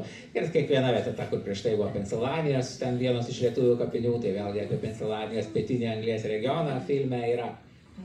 Tai va, bet mes išnaudokim dar galimybės paklausti, pasakyti, pakomentuoti, rankas jau matau, tai aš prieisiu su mikrofonu. Labas vakaras. Ne tiek daug, kiek jūs keliavau, bet tikrai teko apkeliauti, esu Dalia Asanavičiūtė, Seimo narė, išrinkta pasaulio Lietuvos apygardai. Ir tikriausiai teko jums patiems pastebėti, kaip panašu tiek pačioje Kanadoje, tiek Amerikoje, Jungtinėje karalystėje, Australijoje pastatų stilistika, apipavidalimas, būtinai lietuvybės ženklų be galo daug, tiek išorėje, tiek viduje. Tai jeigu tu keliauji daug, įeini ir supranti, čia yra sava, čia yra lietuviška, nors skiriasi nuo to, ką mes jau dabar matome Lietuvoje. Ir man labai įdomus, kai aš pati 13 metais išvažiavau gyventi Jungtinę karalystę, aš pastebėjau, kad lietuviuose jie kuria tą Lietuvą, kurią jie atsimena išvažiavimo momentu. Tiek pastatus, tiek savo aplinką ir tiek kalbą. Ar jūs pastebėjote, teko, jūs tikrai bendravot labai su daug žmonių Amerikoje, ar jūs pastebėjote, kad kalba, vartojami žodžiai, jie taip pat mūsų akimis keisti, užmiršti, mes jau taip sakinių nebestruktūruojam, ar ne, bet tie žodžiai, kurių mes nebevartojam, ten yra gyvi ir išlikę. Netgi aš 13 metais išvažiavus, supratau, kad per tos kelis metus, kiek gyvenau, atsirado naujų žodžių, kuriuo aš jau nebesugebu įdėti į sakinį ir tik grįžus supratau, kaip jie čia vartojami ir kodėl jie atsirado. Tai ar jums buvo tas pojūtis, kad jūs kalbate su tokia gražia, sena, galbūt kartais archaiška lietuvių kalbančiai žmonėmis? Tai iš tikrųjų toks jau tarsi anekdotas, yra tam tikrų žodžių, kur mes nebevartojam arba vartojam kitą reikšmę. Tai pavyzdžiui, kaip Amerikos lietuvis atvyksta į Lietuvą, nueina restoraną ir garsiai šaukia, kur čia išvietė. Ir mes sakom, čia nebėra jau tokių dalykų kaip namelis su širdelė kieme, bet iš karto susimėto kokią mergaitę aptarnaujantį, sako, tualetas ten ir ten. Tai yra tokių žodžių tikrai labai smarkiai. Yra tokių, tarkim, kur kasdien vartoja jodvi, tarkim, jos dvi. Na, tokių mes nevartojam. Aišku, mes suprantam, ką žmonės sako, bet mes tiesiog tokių žodžių nevartojam. Aišku, dar kitas yra aspektas, kad kaip yra anglų kalba ir sulietuvinama. Aš atsimenu 2012 metais, kai mes buvome Detroito Švento Antano bažnyčioje, kuri dabar jau dėja uždaryta. Ir tai dar buvo iki mūsų didžiųjų ekspedicijų, bet aš tada girdėjau pirmą kartą tą suplaktą kalbą ir kaip moteris kalba, sekmadienį aš attendinsiu mišios ir taip toliau, ir man tai buvo iš vis kažkas mind-blowing. Tai tikrai buvo ganėtinai keista ir tada tai buvo vienas irgi akstinų, kad mes dar norim grįžti į Jungtines valstijas ir patirnėti ten lietuvišką paveldą ir lietuvių bendruomenės. Tai tikrai vienareikšmiškai sutinku su jumis. Ir dar įdomesnių dalykų iš Kanados lietuvių tarpe, tai iš visų žodžių, kur kažkaip Kanados lietuvių kalba dar labiau skiriasi negu JAV lietuvių kalba. Ir, pavyzdžiui, vietoj metro visada sako požeminis, tai toks yra kaip vertimas tarsi ten subway, bet Kanadoje yra taip kalbama ir Toronte, ir Monrealė, ir požeminis tik tai. Ir daug kitų dalykų. Ir aišku, dar kitas niuansas, kalbant apie kalbą, tai grįžtant prie jau tų vietų, tai ta senoji kalba, pavyzdžiui, kapinėse, ant epitafijų, tų senųjų, tų pirmabangių kapinėse, kur jinai pramišus jau dar lietuviška, bet jau angliška, dar kažkiek lenkiška ir ten, pavyzdžiui, nužudytas mainose, nes dažnai tokias kaip tarsi gyvenimo istorijas trumpas parašytos ant tų antkapių būdavo, kaip jis žuvo, iš kokios parapijos kilęs, kaip atvykęs ten prieš to 100 kažkiek metų ir tai tą irgi įdomu skaityti. Ir kalbant jau apie tą stilistiką, tą lietuvišką, tai iš tikrųjų tas įdomus dalykas, kur, kai esi emigracijoje, tai visada dar daugiau kartais tos lietuvybės negu pas mus ir daug tų į vieną vietą, daug skirtingų dalykų. Tai kalbant apie Britaniją, tai aišku, ten Barėno knygoje apie Britanijos lietuvius skaičiau, kad būdavo ir tų diskusijų tada, kaip, pavyzdžiui, buvo tas prie Hedley Park sodybos, kur dabar Londono lietuvių kapinių zonoje, koplytstulpis su rūpintojėliu. Ir tada nediskutuodavo, kai kurie sakydavo, tai rūpintojėlis čia savo, koplytstulpis savo, čia du skirtingi simboliai, bet padaryta viskas kartu ir dar daugiau lietuviškų simbolių, nes tiesiog svarbu, kad kiekvienas objektas jis yra kaip tam tikras paminklas Lietuvai ir kad ten kuo daugiau tų lietuviškų detalių. Ir tai irgi dar vienas toks unikalumas tos išeivijos, galbūt architektūros ir paminklų ir kitko. Aš čia, kai apie kapines kalbat, labai prisimenu, kas mane labai imponavo, kad prieš 50 metų kapinėse vaikštai ir ten 6 kapai visi tą pačią dieną palaidoti. Ten Jonas, Juozas, Antanas, lietuviški vardai gražiai užrašyti ir užrašyta, kad tas ir tas žuvo ten mainuose, žuvo paprastai užrašyta buvo, bet užrašyta iš kokios gubernijos, iš kokios parapijos, iš kokio kaimo, iš kokio pavieto, labai daug surašyta specifiniai, iš kur kilęs tas, iš kokios parapijos atkeliavęs tas jaunas vyrukas. Ir klausiu močiutės, tai kodėl jūs tiek daug turėjot ant antkapio užrašyti? Kiekviena raidė ten brangiai kainavo iškalt. Sako, vaikeli, mes čia kūną palaidojam, bet dūšeliai turi žinot, kur grįžti. Tai čia gal, kaip sakant, simusas viso jų to dvasinio nusiteikimo ir ryšio su Lietuva. Ir kodėl tie simboliai, ir kodėl tos atskiros kapinės, visą tą labai gražiai išryškina. Tai tik pasidalinti noriu. Sveiki, esu Kęstutis Vilkauskas, naujasis kultūros komiteto pirmininkas, Seimo narys. Ir aš labai džiaugiuosi, kad atėjau čia ir išgirdau tai, ką ir tikrai neįsivaizdau, kad taip galima pristatyti ir tai sukurti. Tai aš tikrai labai džiaugiuosi, kad yra tokių žmonių kaip jūs. Ir kultūros paveldas yra ypatingai svarbu ir mūsų Lietuvoje. Ir dabar pravėrėte didžiulės duris, didžiulius langus į Amerikos paveldą, kultūros paveldą, nes lietuvišką kultūros paveldą, nes jo yra tikrai visose šalyse. Ir tai labai džiugu, nes aišku, mes saugodami savo kultūros paveldą, mes niekaip neatrandam lėšų.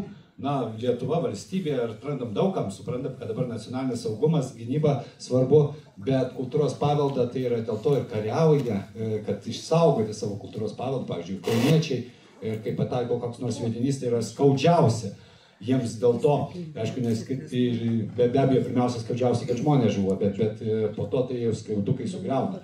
Tai jūs darot labai didžiulį darbą ir manau, dabar ateina kultūros paveldo įstatymas, kur mes kalbėsim apie savo kultūros paveldą, bet aš tikrai dabar tik tai pradėjęs dirbti kultūros komiteto pirmininkų daug girdžiu pasaulio lietuvių bendruomenės ir žmonių, tie, kuriem tai rūpi, kad reikėtų vis dėlto pradėti kitaip žiūrėti, nes mums atrodė jis kažkur tai toli, kaip ir mūsų piliečiai, kažkur tai kažkas toli, gal kažkada tai pasižiūrėsim, kažkur paveiksliukus matėm, kažką šiek tiek žinom. Taip kaip išsamei jūs pristatėte, tai tikrai jūs praplėtėt mano akiratį, nors kažkiek domėjaus visą laiką paveldu, bet labai stipriai.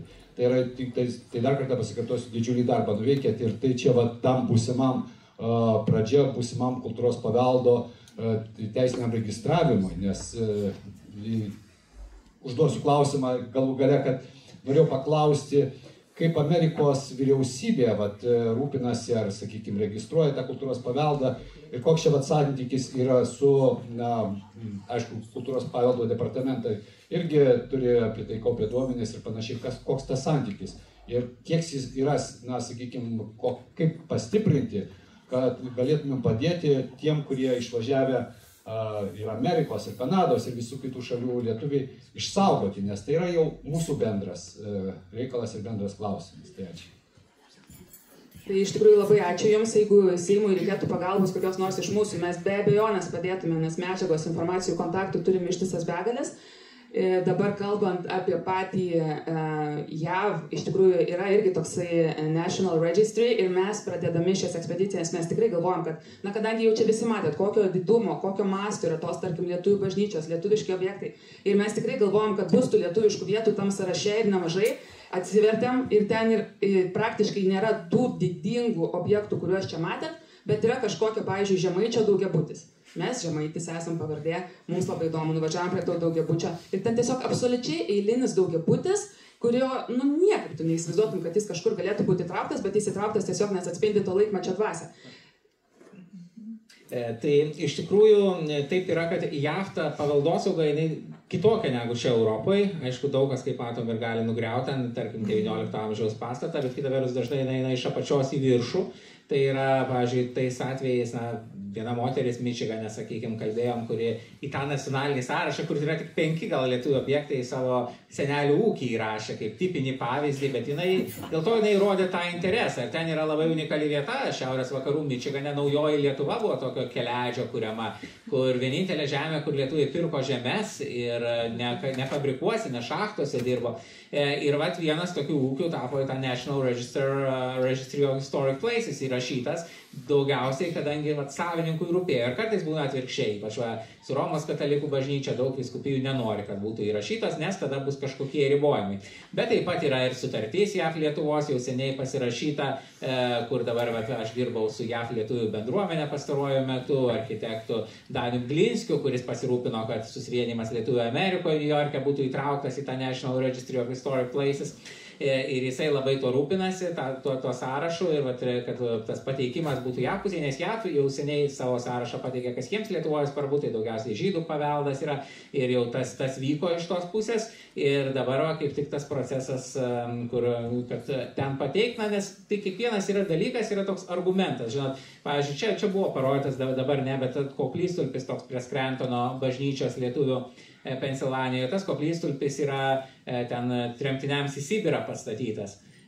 Ir ten jau tuo metu kažkada kalbėjo, kai ta bažnyčia tapo nebe lietuvių, gal ten jį nuimt, bet pavietos lietuviai jau rėmėsi irgi, kad va čia svarbus lietuvių paveldas, sąrašas. Kiekvienas tas toks papildomas dalykas, kažkokia iniciatyva, net kartais ir be pinigų, tiesiog, kad jau yra kažkiam sąraše, jau pripažinta, yra papildoma iniciatyva jiem patiem rūpintis, nes, pavyzdžiui, tarkim, West Frankfurto lietuvių kapinėse nebuvo trispalvės, bet ten tokia teritorija, kur seniai jau kokie žmonės iš Lietuvos besilankė, ir tada, kai mes apsilankėm 2016, jie pakabino trispalvę, kai grįžom 21, jinai ten kabo, nes tas vien apsilankimas, vien dėmesio parodimas, jiems parodė, kad tai yra svarbu, ką jie turi.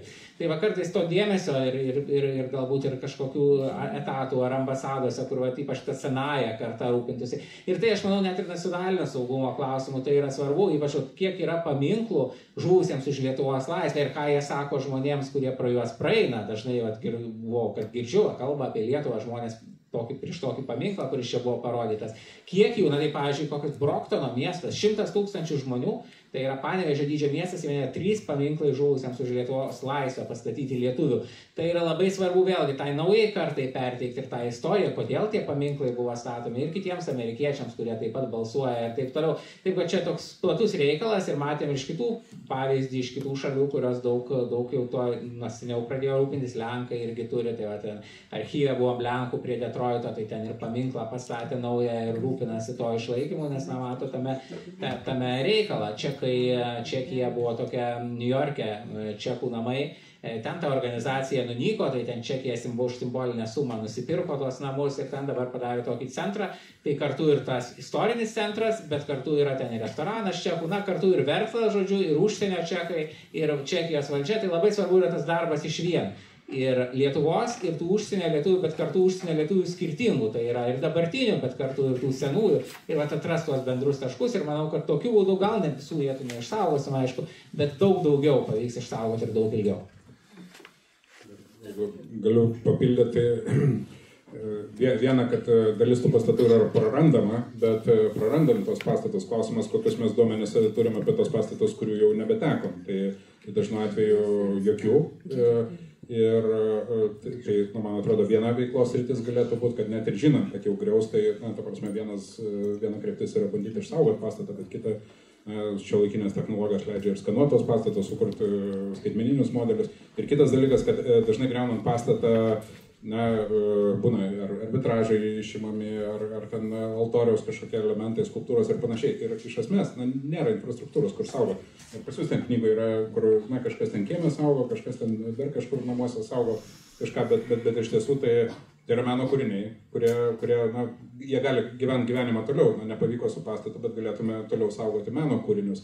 Ir yra archyvai, bet jie ten arbitražo ar skulptūrų jie neturi galimybę saugoti. Balzako muziejus irgi ten turbūt plyšta per visas siūles nuo to, ką jie turi, tos infrastruktūros. Tai aš manau, kad galvojant apie tą perspektyvą kultūros paveldo saugojimo, tai čia buvo kažkada minčių, kad gal ten bendruomenės mažėja, integruojasi, gal reikia vežti Lietuvą. Gal reikia, gal nereikia, gal kaip tik tai yra gerai, kad tos institucijos, tyrimų institucijos, kaip Lietuvių tyrimų studijų centras, kaip ten kiti archyvai, kad jie yra tenai ir pritraukia mokslininkus iš Lietuvos, kad ten gyvenantiem lietuviam yra galbūt tam tikras postumis eiti domėtis ir tyrinėtis, įtraukti tos tyrimus. Ar dar yra kas? Ranka, profesorius Juozas.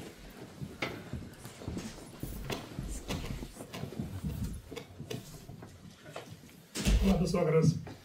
Čia nuskambėjo tokia mintis, verta tiesiog kolegė sako pavydėti. Reikia sutikti šitą nuoširdžią tokią nuomonę. Ne tik, kad pavydėti, bet turbūt reikėtų labai pasidžiaugti ir labai pagirti mūsų autorius. Pirmiausia, už tai, kad jie atliko, galima sakyti, titanišką darbą, surinkdami milžinišką kiekį vaizdinės medžiagos. Ir aš dabar stebėdamas, klausydamasis prieš tai esu ir matęs jų darbus internete, matau, kad šitas darbas turi išliekamąją istorinę reikšmę. Ateities istorikai tikrai naudosis šitą medžiagą. Ne tik naudosis, jau naudojasi, pats kolega architektas jau sakė, kad prieš važiuodamas peržiūrėjau šitą medžiagą. Taigi, medžiaga, kuri iš tikrųjų išliekama ta prasme, kad pastatai tai griūna, naikinami jie. Mes žinome, Amerikoje ne viena bažnyčia jau yra sunaikinta ir taip toliau, o tos bažnyčios išlieka būtent vaizduose. Reikia dar paminėti tokį dalyką, pastebėti, kad autoriai, tai vis dėlto ne humanitarai, tai ne istorikai, o tai teisininkai pagal išsilavinimą. Iš tai, kokius darbus atlieka, net pavydėti gali istorikai šitiems dalykams. Norėjau paklausti, tiesiog liktai bandydamas provokuoti apie Teksaso lietuvius, bet išgirdau apie juos, kaip tik yra jie įtraukti tie, mums žinomi pirmieji turbūt lietuviai iš Prūsijos. Mano būtų paprastas klausimėlis. Aš tikiu, kad jūs dar kartą važiuosite į Ameriką, dar bandysit pereiti tam tikrus rajonus. Ką jūs jau mato dabar, ko dar neaplankėte ir ką verta būtų aplankyti?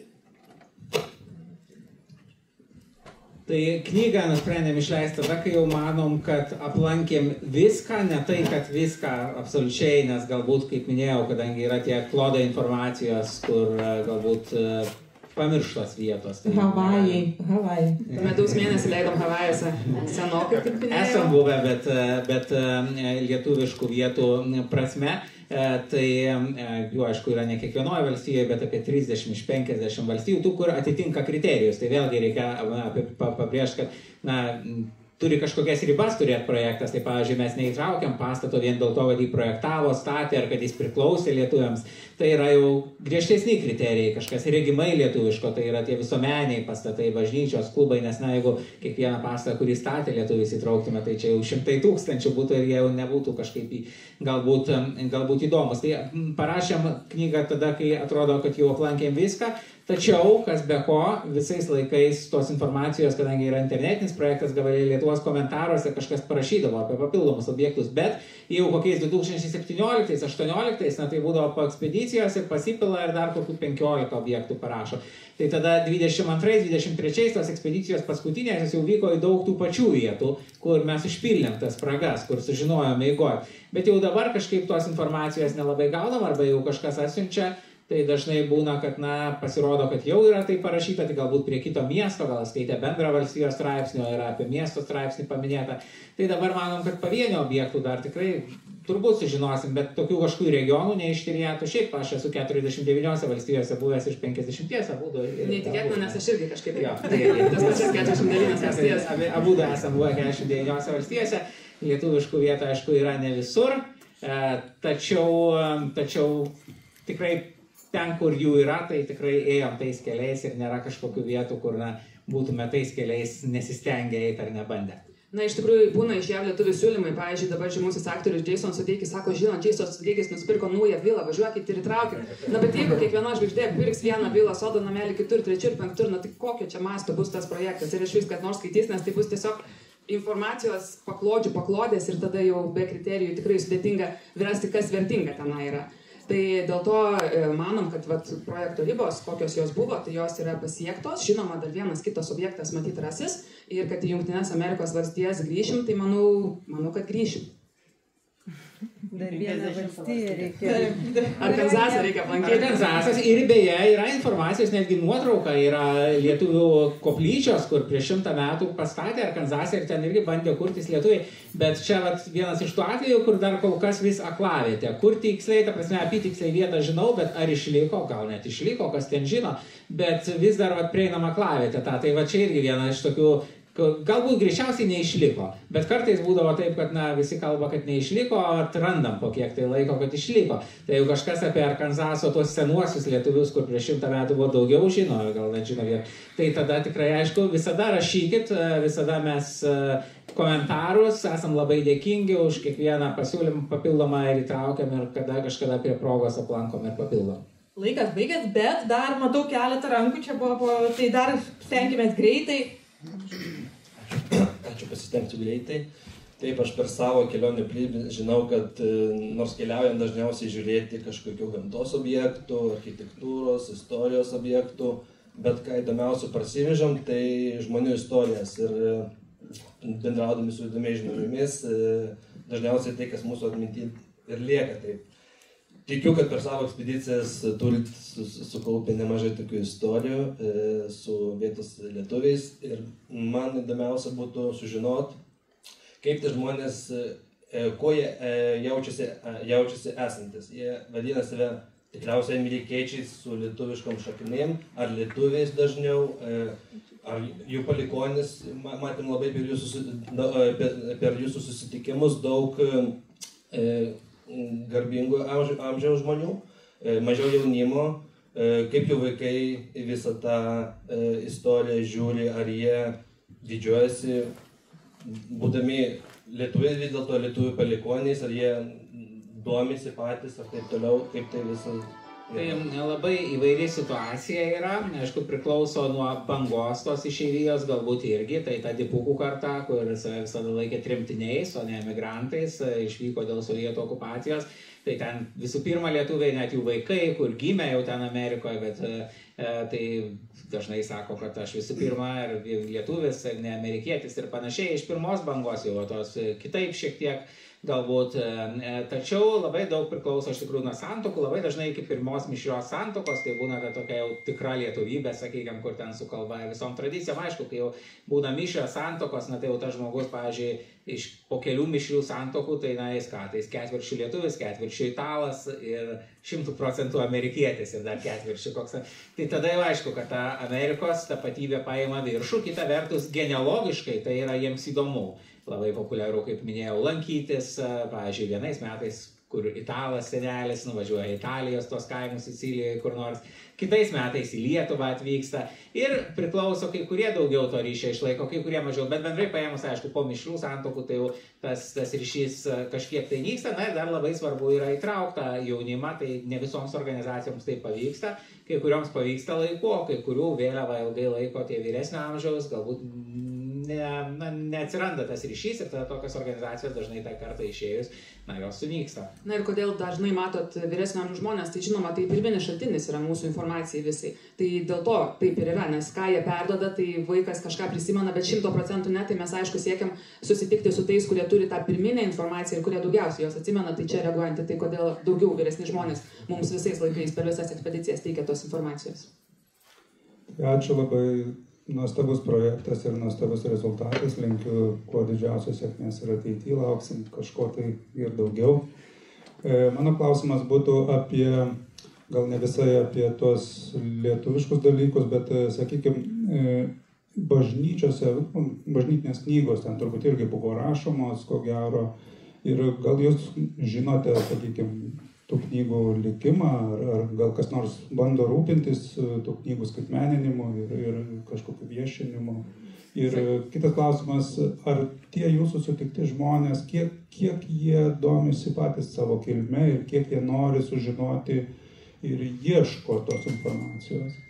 Tai sakyčiau, tie žmonės, kur jau lankosi ypač pristatymuose, tai tikrai labai domisi savo kilme, ypatingai domisi, bet net ir tie, kur nesilanko, tai labai daug yra, kur domisi ir už tai labai kažkaip bandysim, kad plačiau tą informaciją apie knygą Amerikoje pasklistų, nes manau, kad yra daug žmonių, kuriems tai įdomu, bet kurie galbūt nėra jokių organizacijų nariai, bet ypač dažnai būna, ar tai į pensiją išeina ir pradeda tada domėtis, tai gal čia jau kažkelinta karta.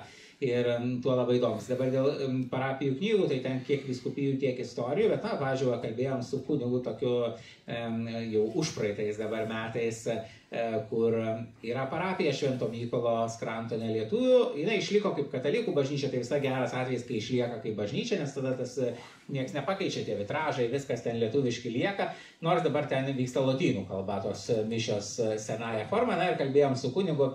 Tai pas jį visi tie, sakykime, nurodė tuos visus krikšto metrikus, viskas ten yra toj pačioj parapijai. Na ir jis paaiškino taip tada, kad kadangi parapija liko, kad ir dabar jau nebelietuviškai mišios, bet ta pati katalikų parapija, tai viskas paliekama ten. Jeigu, tarkim, parapija panaikinama, tai paprastai tada į vyskupiją patenka tos knygos. Kartais būna parapijos kelios formaliai sujungiamos į vieną, pavyzdžiui, lietuvių, lenkų ir slovakų. Kažkuri viena bažnyčia tada tarnauja, kartais pasiseka ir lietuvių, kartais būna lenkų ar slovakų ir tada kitos uždaromos, tai tada tos knygos į tą parapiją visos keliauja. Bet dabar kaip ar lengva ar sunku patekti, labai dažnai priklauso nuo kunigo, kaip čia rodytas Grandrapico kunigas labai rūpinosi, dabar dėja amžinatilsį jau ir jisai pats tyrinėjo ten viską tas senas knygas. Kitur, sako, kai kur vyskupijai būna ten ir sunku, kažkaip nenori jie to duoti. Kadangi vis tiek katalikų bažnyčia nėra kaip vientisas, tai yra kiekvienas vyskupas yra toje vyskupijoje kaip valdovas, vadovas ir daug kas nuo jo iš tikrųjų priklauso. Tai labai labai įvairiai, iš tikrųjų Amerika didelė. Paskutinį. Pereito amžiaus pradžioj vakaruose atsirado ne šimtai, o tūkstančiai skerdėjų iš Lietuvos. Ir ne tik Čikagoje, bet Omahoj, Kanzase, Fort Worth, Teksase, Montevideo, Uruguay, Sao Paulo, Brazilija, Berisso ir Buenos Aires, Argentinai. Dauguma jų tai kėlė iš Aukštaitijos, iš Rakiškio, iš Pasvalio, iš Panevėžio, iš Kupiškio ir panašiai. Ar jūs galit pasakyti, kaip ir kokiu būdu jie išvyko ir atsirado tuose krantuose?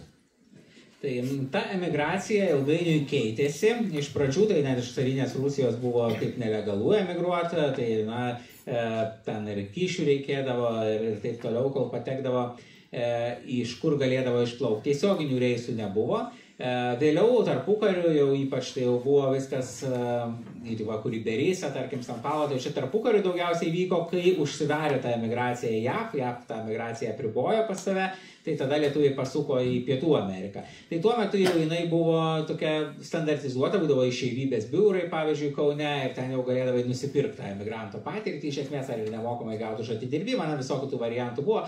Bet kuriuo atveju laivas plaukė ne iš Lietuvos, tai pernai buvom Vokietijoje, kai buvom ekspedicija po Europą, pavyzdžiui, Bremenhaveno uoste dabar yra emigracijos muziejus ir ten yra pasakojama ne tik apie vokiečių emigrantus, bet tai taip pat buvo tarpinė stotelė tiems emigrantams iš mūsų kraštų. Tai dažniausiai jie, pavyzdžiui, iš pradžių tai senesniais metodais, paskui geležinkeliais nuvykdavo iki to, sakykime, Vokietijos uosto, ten sėsdavo į tą laivą ir iš ten išplaukdavo į Ameriką. Tai iš esmės tas procesas. Tada Amerikoje vėlgi yra aprašyta pas mus tinklapį Ellis Island, JAV, būdavo, pavyzdžiui, toks imigrantų skirstymo punktas. Iki Pirmo pasaulinio karo priimdavo laisvai visus praktiškai, jeigu tik sveiki. Tai nebuvo kaip dabar, kad tu turėjai žalią kortą, kažkokią laimėtą atplaukdavo, viskas ir ten 98% priimdavo. 2% atmesdavo, nes jie būdavo nesveiki, kaip juos pripažindavo. Na ir irgi skaudžių istorijų, dabar Ellis Island yra imigracijos muziejus, jie skaudžių istorijų, kad, pavyzdžiui, ten dukra priėmė, mama išsiuntė atgal, jos niekada nebesusitiko, nes tų ryšių nebuvo, tada negalėdavai, kai laivų tiek plauk, negalėdavai grįžti aplankyti. Būdavo kas aplanko, bet tai buvo mažuma visiška. Tik laiškai susirašinėdavo. Tai iš esmės tas procesas tuo metu vyko taip, aišku, jau vėlesnės kartos dipukų, tai jie tada pasitraukė iš Lietuvos 44 metais, buvo apgyvendinti dipukų stovyklose Vokietijoje, kurių irgi daug dabar lankėm ir žiūrėjom, kas ten lietuviško išliko. Ir paskui jau kokiais 48-52 metais pamačius, kad čia nepavyks gražinti jų, Lietuva taip ir liks okupuota, tai jie buvo paskirstyti, išsidalinti į vairias vakarų šalis, pavyzdžiui, kas turėjo iškvietimus iš JAV, pateko į JAV, kiti už atidirbimą kelių metų į Australiją, į Kanadą ir kitur. Na ir dar įdomus faktas gal, kad, pavyzdžiui, Latino Amerikos įvairiose šalise būdavo žmonės atsiduria ne dėl to, kad nori ten atsidurti, bet tarpukariu vaikščiodavo po kaimus ir pardavinėdavo šipkartą, sakydavo, nori plaukti į Ameriką. Ir visiems Amerika, na tai čiagi svajonių kraštas, medaus upės teka. O parduodavo iš tikrųjų šipkartą, pavyzdžiui, iki Brazilijos. Ir žmogus nuplaukė ten. Tuo metu Brazilijoje buvo tik panaikinta vergovė, milžiniškos kavos plantacijos, kuriuose dirbti tikrai be galo sunku. Lygos kamavo, tam tikri vabzdžiai, kurių mes nebuvo matę ir panašiai. Ir dabartiniai palikuonys pasakoja, kad iš tikrųjų ten senelis atsikliuvo ir jis niekada nebūtų ten likęs, nes gyveno dar vargingesnėm sąlygom negu kad Lietuvoje, bet tam, kad tu tą šipkartą įsigytum, pardavai viską, ką tu Lietuvoje turėjai ir tu žinai, kad tu nebegrįši. Ir, pavyzdžiui, gabalėlė Lietuvos Europa 2024 rudenį, kai turėjome ekspediciją, panašių istorijų girdėjome ir Škotijoje. Tai yra irgi, įlipdavo žmonės į laivą, pardavė viską, ką turėjo, pasiskolina dar iš vietinio žydo ir tada nusipirkę laivo bilietą į Ameriką, būdavo išlaipinami, pavyzdžiui, Škotijoje, sakydavo, lip, čia Amerika. Ir ką žmogus? Žmogus išlipa, jokių socialinių medijos tinklų kaip dabar, ar kažkaip susisiekti su kitais, nežinai kaip. Kalbos nemoka, net kažkokia kalba matyti Amerikoje, taip ir yra. Ir tik po savaitės, po 2 jos žinodavo, kad čia jokia ne Amerika, o Anglija, pavyzdžiui. Ir atrodytų, na tai tegul džiaugiasi, vis tiek iškeliavo, gal vis tiek geriau gyvens. Bet, pavyzdžiui, kalbant apie anglies šachtininkus, tai toj pačiai Škotijoje alga buvo 3 mažesnė negu Amerikoje. Darbas lygiai taip pat sunkus, bet tu gauni 3 mažiau negu kad tu tikėjaisi. Ir daugybė žmonių, daugybė istorijų girdėjom, kur taupydavo pinigus, svajodavo grįžti tą Lietuvą, bet paskui prasidėjo, aišku, vaikai dažniausiai pagručiai vienas paskui kitą, paskui, aišku, Lietuvos okupacija ir panašiai, taip niekada ir negrįžo. Tai iš tikrųjų ta tokia, kaip mes dabar įsivaizduojam, kad interneto scammers čia yra tokia dabartinė išrasta dalis, tai tikrai taip nėra. Apgavikų buvo visais laikais ir netgi jų pasiekoje yra susiformavusios lietuvių bendruomenės tam tikros. Ir labai ta situacija dabar ir tada skirtinga. Pavyzdžiui, Argentina ir Urugvajus tuo metu buvo tokio paturtingumo kaip vakarų Europą nusiaupta karų. Brazilija, kita vertus, visada buvo skurdesnė ir aišku, tais laikais, tai su tų laikų geografija, žinoma, daug sunkiau buvo tai suprasti iš čia, tai tiesiog ir nusivylimų ir visko buvo. Klausimą aš tikiu, kad dar yra ir aš dar turiu keletą, bet laikas šiandien mūsų nenuvaldomai pasibaigė iš ties. Ir pačiai pabaigai noriu pasakyti, kaip ir profesorius Juozas Skyrius sakė, tikrai reikia pasidžiaugti, reikia pasveikinti, jūs padarėte didžiulį darbą, kaip kažkada sakiau, kai buvom susitikę, kad jūsų tinklalapis, ne vienas ten, daugybė tų tinklalapių ir YouTube kanalas ir panašiai, yra tas pirminis šaltinis šalia Wikipedijos dabar jau, kai darai bet kokį darbą susijusi su išeivija, vienaip ar kitaip atveda kelias į jūsų puslapius ir yra šaunu, kad ta informacija ten yra sudėta, jinai labai lengvina darbą ir pažinimo procesą daugybei, aš manau, kad mes kalbam apie 100, ateityje 1000 žmonių. Smagu, kad atsirado toksai spausdintinis formatas, nes aš iš tos kartos, kur irgi popierinė knyga yra popierinė knyga, tarp 1000 puslapių internete vis tiek yra smagu, kai kažkas susistemina į vieną labai aišku dalyką, kurį gali perskaityti ir pasidėti į lentyną kitam atsivertimui. Tai tikrai yra didžiulis darbas. Tikiu, kad buvo jisai ir labai smagus tuo pačiu, bet to, kad ir labai sunkus.